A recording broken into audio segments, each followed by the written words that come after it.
Hello, my name is Katie. Welcome back to my channel. I have been seeing this idea kicked around on various beauty channels, and I'm sure that it's floating around BookTube somewhere as well. I just haven't personally seen it, but I don't think it's that crazy good of a unique idea, so I know it must be out there somewhere. But that is, if I could only keep 10 books, which 10 would I choose?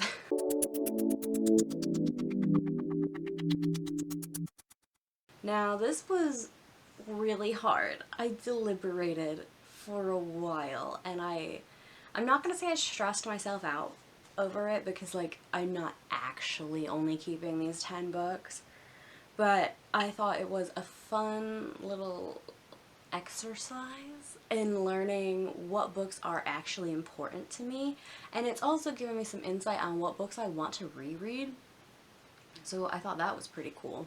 Okay, so the very first book that I thought of, and it's because I have emotional attachment to it, was this edition of Throne of Glass by Sarah J. Maas. My baby sister bought this for me for Christmas one year because she had started reading the series and she really wanted me to read it as well. So I started reading it with her and we talk about it all the time. It is one of the only books, I think, like the whole series, that we feel the same way about.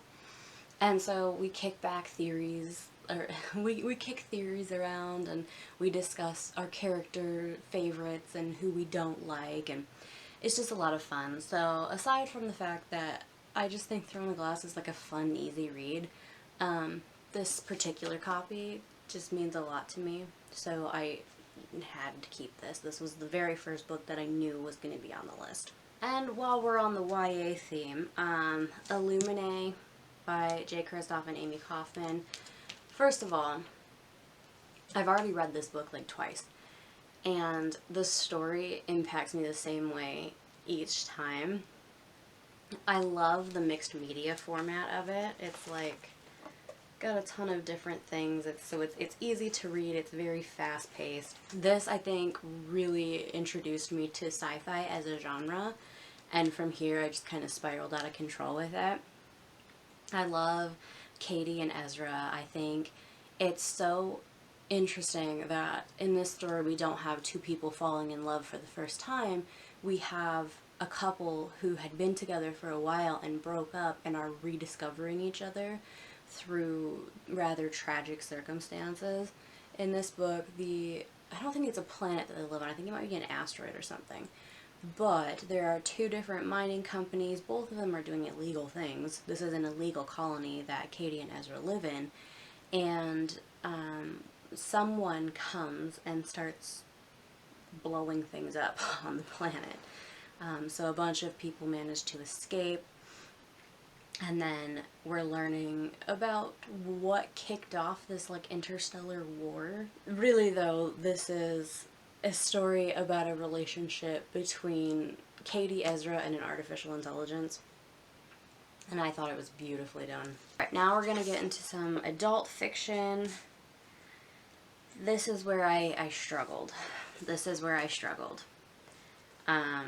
But now that we're here, I like what I've chosen. So first of all, we have Homegoing by Ya Jessie. I read this earlier this year and it blew my mind. The way Ya Jessie tells this story and how she's following so many generations of this family, and they only get one chapter each, and this book is very small, but it's enough. She has given you enough. And then the way she just brings it full circle in the end was beautiful and impactful and heartbreaking. We're following two sisters, and they don't know that they are sisters. The one marries a slaver, and she gets moved into this, like, castle, and she has his babies and everything else. The other one is put on a slave ship and taken to America.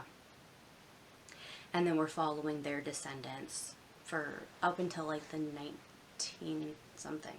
It's 19 something. I don't know if it goes all the way up to like the 1990s. I can't actually remember. but it's a fair few generations that we're following here, and I just loved how each individual character that we're following has their own unique struggle that they managed to overcome. Beautiful story, highly recommend it. Next up on my list, Rules of Civility by Amor Towles. I read this last September, I think. And wow, this is not a book you should go into if you're expecting something fast-paced, something that you think you can read in a couple of days. This is a book that you need to be willing to take your time with. I want to read it again because I suspect it'll go a little faster the second time around. But just like let yourself sink into the magical atmosphere, okay? Don't try to rush it, just experience it. This is 1937. 1937, I think we're in, yeah. This is 1937, Greenwich Village. We're following Katie Content. She meets Tinker Gray, and then we're following like a year in her life and how the two of their lives intersect and disappear from each other again and collide, and then it's just the subtle humor in this and the way you really get a feel for Katie's life is everything. This is such like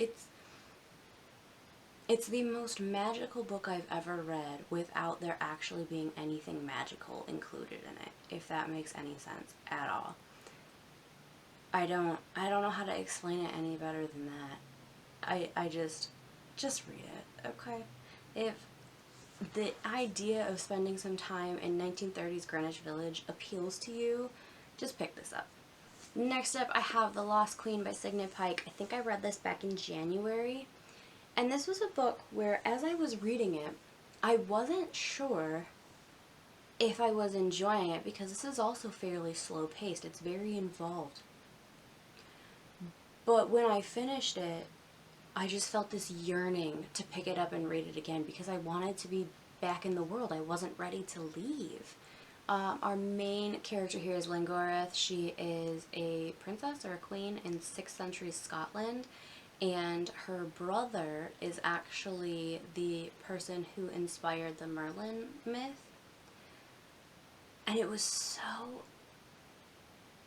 I was just so invested in this book because you really just feel immersed in Scotland in the 6th century. The setting and the atmosphere is just so well done. And the early chapters when Langoreth and Lailoken are children, like they're like 6 or 7 years old, is when the book starts. They're not that young for most of it, just for like a very little bit. But their relationship with their father and the dynamics there are just so wholesome. And it just really brings you into their life. I adored everything about this book. And I really want to pick up book 2 because it's already out. But I have book 1 in paperback. And I want them to match. And I know that's ridiculous, I know. But I'm honestly okay with rereading this while I wait for the sequel to come out in paperback.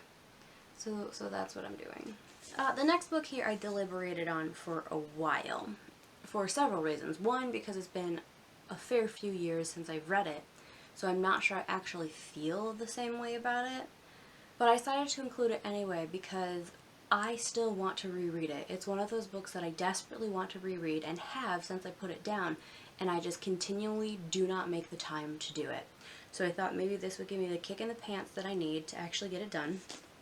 And that is The Seven Husbands of Evelyn Hugo by Taylor Jenkins Reid. The first time I read this book, I remember either telling people or putting it on Goodreads or something that if I was shipwrecked on an island, this is the book I would want to have with me because I think I could read it over and over again and not get bored because, again, the atmosphere is so immersive here.